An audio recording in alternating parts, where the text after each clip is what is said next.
Our coverage of the battle for the gavel continues here at 5:30.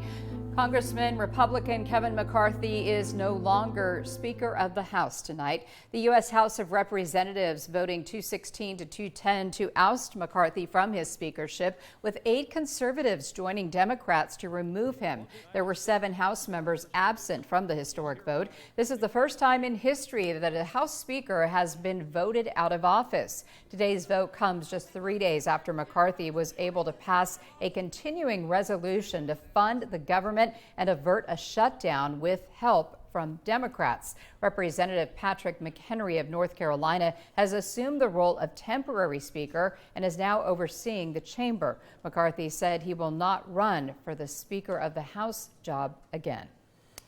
And our team coverage continues now with 17's Jenny Ha. She has analysis and has talked with several GOP leaders, past and present. She's in studio with more. Jenny? Jim, how Kern County residents feel about the future of the speakership is not reflective of that vote to oust McCarthy. Last night, over 700 of you responded to our question on whether McCarthy should be ousted. About 3/4 said no. It was just a matter of time. A matter of time, now a reality for former Speaker Kevin McCarthy. The Bakersfield congressman ousted from his speakership post Tuesday afternoon after a motion was filed by political and personal foe, Representative Matt Gaetz of Florida. Entire Democratic Party willing to go hand in hand with 8 people to throw out the Speaker of the House who's doing a good job. GOP analyst Kathy Abernathy referring to the total vote count, 210 votes against removing McCarthy and 216 votes for the ousting. 8 Republicans voted for the ousting, no Democrats voted against it. That's pretty bold, but that's what they do because they want to stop the effort that these Republicans are making to bring some sanity to this budget, to cut some spending. Abernathy says what unfolded on the House floor is not a good sign for voters, with spenders, meaning Democrats, joining 8 hard-right Republicans. But those on the left view the results as a, quote, embarrassing day for the Republican Party.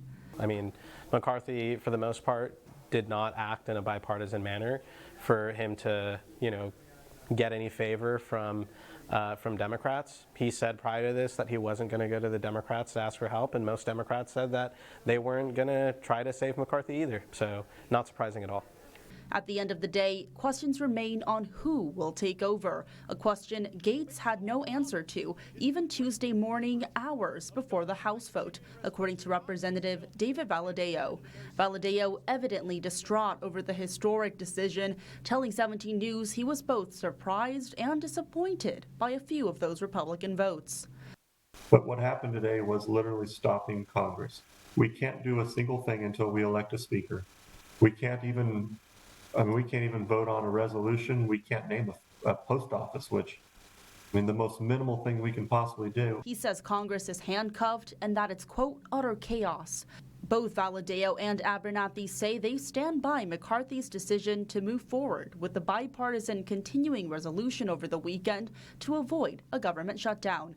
Gaetz and members of the far right, on the other hand, had called this handshake with Democrats their final straw.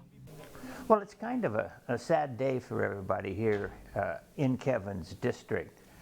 He set a record trying to become Speaker on the 15th vote, and unfortunately he was removed from Speaker 9 months later on the first vote. He had to give away all his tools to get into the position, and the first time he was threatened, he had no tools. No, I'm certain he will run again. And you believe he would win again? Oh, yes. Oh, yes. And like you said earlier, Tammy, just moments ago, McCarthy announced he will not run for Speaker of the House again. In studio, Jenny Ha, 17 News.